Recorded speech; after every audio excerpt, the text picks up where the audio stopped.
এখন আমরা শিখব পরস্পর মৌলিক সংখ্যা। দুটি সংখ্যার সাধারণ গুণনীয়ক যদি শুধুমাত্র এক হয় তখন তাদেরকে বলা হয় পরস্পর মৌলিক সংখ্যা।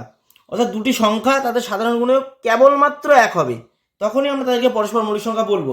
এক্ষেত্রে মনে রাখবে, দুটো মৌলিক সংখ্যা পরস্পর মৌলিক সংখ্যা হতে পারে, একটা মৌলিক এবং একটা যৌগিক সংখ্যাও পরস্পর মৌলিক সংখ্যা হতে পারে, এবং দুটো যৌগিক সংখ্যাও পরস্পর মৌলিক হতে পারে।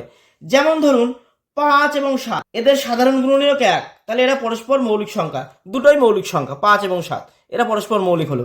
আবার ধরুন 7 এবং 8, এখানে 7 মৌলিক 8 যৌগিক, কিন্তু এদের সাধারণ গুণনীয়কও 1, তাই 7 এবং 8 এরাও পরস্পর মৌলিক সংখ্যা। আবার ধরুন দুটোই যৌগিক সংখ্যা, যেমন 8 এবং 9, এরা দুটোই যৌগিক, কিন্তু এদের সাধারণ গুণনীয়ক 1, তাই এরাও পরস্পর মৌলিক সংখ্যা। তাহলে আমরা দেখলাম দুটো যৌগিক সংখ্যাও পরস্পর মৌলিক সংখ্যা হতে পারে। বন্ধুরা, আপনারাও এই 3 রকমের কয়েক জোড়া পরস্পর মৌলিক সংখ্যার উদাহরণ কমেন্টে জানান।